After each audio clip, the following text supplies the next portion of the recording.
हमारा next problem है consignment से संबंधित। ठीक है, ये हमारा नेक्स्ट चैप्टर भी है। तो प्रॉब्लम क्या है हमारे पास, on 1 April 2009 Dinesh of Indore sent goods costing ₹40,000 on consignment to Suresh of Gwalior. 1 अप्रैल 2009 को दिनेश जो कि इंदौर का रहने वाला है, उसने क्या किया, 40,000 रुपये की गुड्स जो हैं वो सुरेश को कंसाइनमेंट के रूप में भेजी।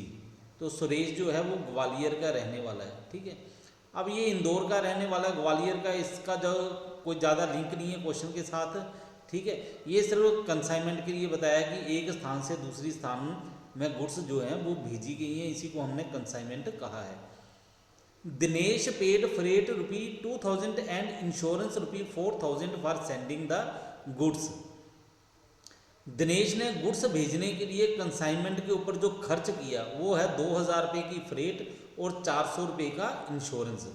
और ये बात याद रखना कि कंसाइनर जो भी खर्चे करेगा, ठीक है, जितना भी उसके एक्सपेंसेस होंगे कंसाइनमेंट के ऊपर, उन सारे के सारे एक्सपेंसेस को हम कहेंगे कि ये डायरेक्ट एक्सपेंसेस हैं। And drew on Suresh a 3 months bill for ₹25,000 as an advance. और उसने क्या किया, सुरेश के नाम पे 25,000 रुपये का बिल भी लिख दिया कि वो एडवांस के तौर पे जमा करवा दे। The bill was discounted for ₹24,000 और बिल को डिस्काउंट करवाया गया, वो 24,000 रुपये में डिस्काउंट हुआ है। नेक्स्ट है 4/5 of the goods were sold by Suresh for ₹45,000 and incurred the following expenses. Suresh ने क्या किया, जो गुड्स उसको रिसीव हुई थी उसका 4/5, ठीक है, 4/5 हिस्सा जो है वो बेच दिया 45,000 रुपये में। तो जितने की गुड्स होंगी तो उसका 4/5 बेच देंगे तो बाकी क्या बचेगा, 1/5। तो 1/5 गुड्स जो हैं वो बच गई हैं।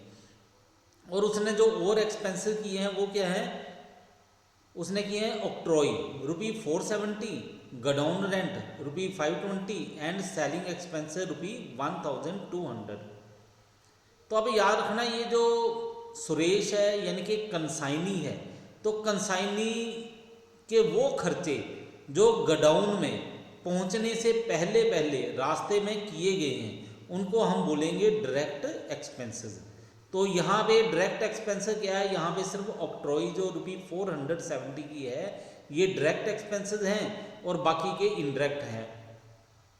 ठीक है, और ये मैं आपको बार बार बोल रहा हूँ कि आपने डायरेक्ट एक्सपेंसेस देख लेने हैं कौन कौन से हैं। ये इसलिए बोल रहा हूँ क्योंकि न्यूमेरिकल में जब भी आपने क्लोजिंग स्टॉक की वैल्यू निकालनी है तो उसमें डायरेक्ट एक्सपेंसेस की बहुत ज़्यादा ज़रूरत पड़ती है। अगर एक भी एक्सपेंसेस आपने गलत लिख दिया, डायरेक्ट को इनडायरेक्ट मान लिया या फिर इनडायरेक्ट को डायरेक्ट मान लिया, तो आपका न्यूमेरिकल जो है वो पूरी तरह से गलत हो जाएगा। तो इसके आगे क्या लिखा है, Suresh was entitled to receive 6% ordinary commission and 2% del credit commission. और सुरेश को क्या होगा, ये जो गुड्स बेच रहा है उसमें 6% जो है वो ऑर्डिनरी कमीशन मिलेगी। वो आम कमीशन है कि गुड्स जितनी बेच दी हैं उसके ऊपर 6% कमीशन मिलनी है उसको। And 2% del credit commission. तो डेल क्रेडिट कमीशन क्या होती है, ये वो कमीशन है जिसमें कंसाइनर कहता है कि मैं आपको ये डेल क्रेडिट कमीशन दे रहा हूँ, अगर कोई पैसे डूब गए, किसी को आपने गुड्स उधार बेची हैं, उन्होंने पैसा वापस नहीं किया, तो वो पैसा जो है आपसे ही वसूल किया जाएगा। यानी कि अगर बैड डेट्स होते हैं तो उसकी पेमेंट जो है वो कंसाइनी ही करेगा, कंसाइनी उसके लिए जिम्मेवार होगा, इसलिए ये कमीशन जो है एक्स्ट्रा दी जाती है। Assume that Suresh paid the amount due by means of A bank draft. तो ये मान लो कि सुरेश ने बैंक ड्राफ्ट बना के जो अमाउंट ड्यू बनती थी वो पे कर दी। पेक necessary accounts in the books of both the parties. तो ये जो दोनों पक्ष हैं इनके बुक्स में जो जरूरी खाते हैं वो आपने तैयार करने हैं। तो चलो हम तैयार करते हैं। तो सबसे पहले हम सॉल्यूशन में क्या करते हैं, सबसे पहले जो मेन पॉइंट है वो आप वर्किंग नोट्स में ये कर लो, valuation of stock on consignment. तो आप स्टॉक का मूल्य देख लो, जो क्लोजिंग स्टॉक है, जो स्टॉक बच गया है कंसाइनमेंट में, उसका मूल्य क्या होगा। तो अनसोल्ड स्टॉक क्या होगा, तो गुड्स भेजी थी 40,000 रुपये की, ठीक है, तो उसमें क्या कहा गया था, 4/5 पार्ट जो है वो बेच दिया, तो इसका मतलब है 1/5 बच गया। तो ये कैसे करना है आपने, 1 माइनस 4/5, तो ऐसे करोगे तो आपके पास आ जाएगा 1/5। तो 1/5 जो है वो स्टॉक बच गया है, और इस स्टॉक का मूल्य कितना बन गया, 8,000 रुपये। ठीक है, 40,000 को 1/5 से गुना करोगे आपके पास आ जाएगा 8,000 रुपये। उसके बाद है ऐड कंसाइनर्स एक्सपेंसेस। तो कंसाइनर के कौन से एक्सपेंसेस जो डायरेक्ट हैं, तो कंसाइनर के मैंने क्या बताया था ऊपर आपको, मैंने बताया कंसाइनर ने जितने भी एक्सपेंसेस किए हैं कंसाइनमेंट के ऊपर, वो सारे के सारे डायरेक्ट होंगे। तो उसने खर्चा किया है 2,400 रुपये का। ठीक है, चलो ऊपर आपको क्वेश्चन में दिखा भी देता हूँ। तो कंसाइनर ने कहाँ खर्चा किया है, ये किया, देखो दिनेश, 2,000 रुपये फ्रेट के और 400 रुपया इंश्योरेंस का। तो 2,400 रुपया कंसाइनर ने खर्च किया है, तो ये डायरेक्ट एक्सपेंसेस हैं। ठीक है, तो यहाँ पे आगे 2,400 रुपये।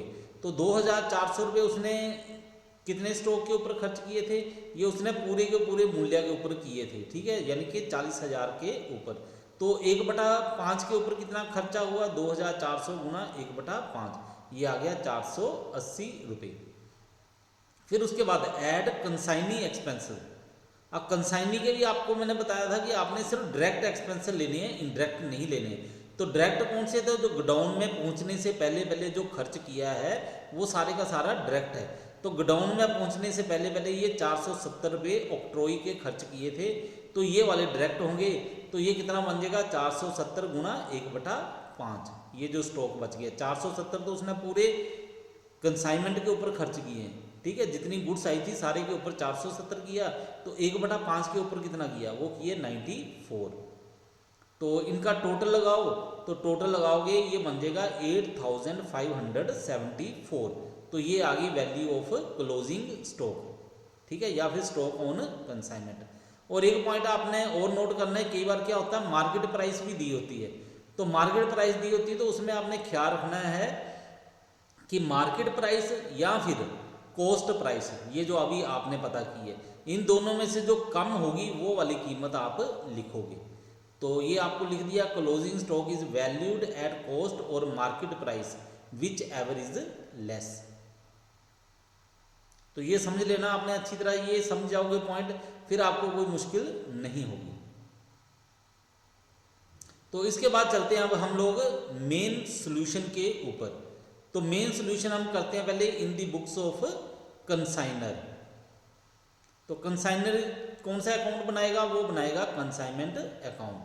तो किस तरह से बनेगा, ये कॉलम वही है, पर्टिकुलर अमाउंट पर्टिकुलर्स अमाउंट। तो पहला आएगा to goods sent on consignment account. तो 40,000 रुपये जो उसने कंसाइनमेंट के भेजे हैं, ये आ जाएगी इसकी to goods sent on consignment account 40,000 रुपये। टू कैश अकाउंट जो उसने खर्चा किया है वो आ गया 2,400 रुपये। टू सुरेश, सुरेश ने जो खर्चा किया है एक्सपेंसेस, यहाँ पे टोटल एक्सपेंसेस लिखने 2,190 रुपये।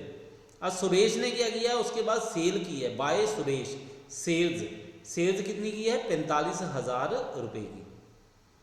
ठीक है, उसके next by stock on consignment, ये आपने पता किया 8,574। इसके नेक्स्ट आपने क्या करना है, टू सुरेश कमीशन, कमीशन पता करनी है सुरेश की, वो कितनी बनेगी 6% ऑर्डिनरी और 2% डेल क्रेडिट। तो 45,000 के ऊपर 8% करो, ये बन जाएगा 3,600। बाकी बैलेंस करो, बैलेंस आपके पास आ जाएगा to profit and loss account, यानी कि ये प्रॉफिट बन जाएगा 5,384 रुपये, 5,384 प्रॉफिट आ जाएगा आपके ऊपर।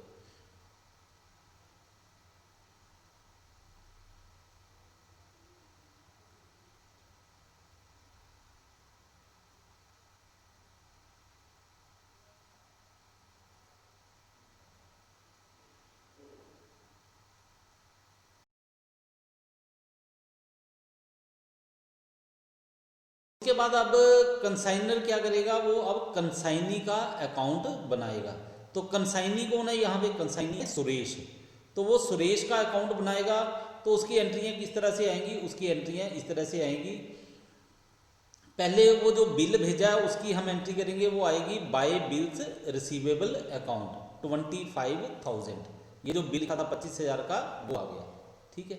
अब डिस्काउंट कितने का करवाया उसका यहाँ पे कोई मतलब नहीं है डिस्काउंट करवाने का। यहाँ पे आपने कंसाइनी को देना है, ठीक है, कि सुरेश को कितने पैसे का बिल दिया था आपने, तो वो था 25,000 रुपये का, वो लिख दिया।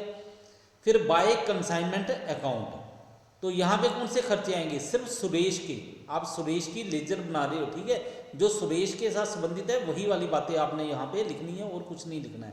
बाय कंसाइनमेंट अकाउंट, तो जो उसने सुरेश ने खर्चा किया है वो कितना किया था, 2,190 रुपये, ये कर दिए। उसके बाद सुरेश ने क्या किया था, गुड्स बेची थी, तो बेचने की एंट्री आ गई टू कंसाइनमेंट अकाउंट सेल्स। तो कितने की बेची थी, 45,000 रुपये की, तो ये हमने लिख दिया यहाँ पे। इसके नेक्स्ट क्या होगा, बाय कंसाइनमेंट अकाउंट कमीशन। तो सुरेश को जो कमीशन दी गई है वो कितनी कमीशन दी थी आपने, 3,600 रुपये, तो ये आ गया 3,600 रुपये, ठीक है। इसके नेक्स्ट बाकी जो बैलेंस बचेगा, अब आपने बैलेंस निकालना है। ये 45,000 जो इधर का टोटल है उसमें से ये वाली जो अमाउंट है 25,000, 2,190 और 3,600, इसको माइनस कर देना है। आपके पास आ जाएगा 14,210। तो ये क्या आ गया, by bank account, balancing figure. BF का यहाँ पे मतलब है बैलेंसिंग फिगर। तो ये कौन से आ गए, इसका मतलब है बाकी ये जो 14,210 रुपये बच गए हैं, सुरेश क्या करेगा, ये कंसाइनर को वापस भेजेगा। यानी कि कंसाइनर क्या करेगा, सुरेश से यानी कि कंसाइनी से इतना पैसा वापस लेगा। इतना पैसा उसके पास रह गया है वो ये वापस लेगा, और ये अमाउंट कितनी है, 14,210। चलो इसके नेक्स्ट देखते हैं। इसके नेक्स्ट हम बनाते हैं अब इन दी बुक्स ऑफ कंसाइनी। अब कंसाइनी जो अकाउंट बनाएगा वो क्या बनाएगा, वो बनाएगा दिनेश का, ठीक है। तो अगर इस अकाउंट को देखोगे तो ये क्या है, ये बिल्कुल सेम इसी तरह से है जैसे ये कंसाइनी का अकाउंट बनाया था आपने सुरेश का, बिल्कुल उसी तरह से ये है। आप देखो ये जो डेबिट में 45,000 रुपये लिखे हैं वहाँ पे क्रेडिट में लिखे होंगे, और ये जो यहाँ पे क्रेडिट में जो अमाउंट लिखी हुई है वो सारी की सारी वहाँ पे डेबिट में लिखी होगी, ठीक है।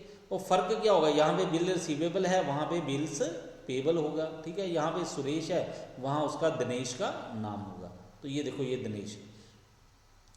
तो अब देखो कैसे एंट्री की, टू बिल्स पेबल अकाउंट, वहाँ पे रिसीवेबल था, यहाँ पे पेएबल हो गया, यानी कि उसने पैसे लेने थे और यहाँ पे इसने पैसे देने हैं, ठीक है। सुरेश क्या करेगा, दिनेश को पैसे देगा। वहाँ पे क्या था, दिनेश सुरेश से पैसे लेगा, तो इसलिए ये आ गया टू बिल्स पेबल अकाउंट 25,000 रुपये। टू कैश अकाउंट एक्सपेंसेस, ऊपर लिखे आपने 2,190 रुपये इसने खर्च किए हैं, ठीक है। बाय, ये यहाँ पे गलत हो गया है, ठीक है, इसको हम यहाँ पे लिखेंगे टू, ठीक है। टू कमीशन अकाउंट 3,600 रुपया कमीशन का बना है, ये यहाँ पे हमने लिख दिया, ठीक है। उसके नेक्स्ट अब आएगा हमारे पास to bank account, balancing figure 14,210। तो बैलेंसिंग फिगर तो लास्ट में आती है, पहले हमारे पास ये आना था बाय कंसाइनमेंट अकाउंट सेल्स 45,000, ठीक है। अब इस 45,000 में से आपने ये वाली अमाउंट्स माइनस कर देनी है, आपके पास आ जाएगा 14,210 रुपये, ठीक है। तो इसका मतलब क्या हुआ है, इसका मतलब हो गया सुरेश क्या करेगा, दिनेश को ये वाली अमाउंट जो है बैलेंस की वो उसको वापस भेजेगा, उसके बाद जमा करवाएगा, ठीक है। क्वेश्चन में भी लिखा हुआ है कि ड्राफ्ट बना के वो जमा करवाएगा, इसलिए हमने बैंक लिख दिया क्योंकि वो ड्राफ्ट जो है बैंक के थ्रू बनेगा, ठीक है। तो इस क्वेश्चन को अच्छी तरह समझ लो, ठीक है। ये बेसिक है, अगर ये क्वेश्चन आपको समझ आ जाएगा तभी आगे के जो क्वेश्चन होंगे वो आप समझ पाओगे।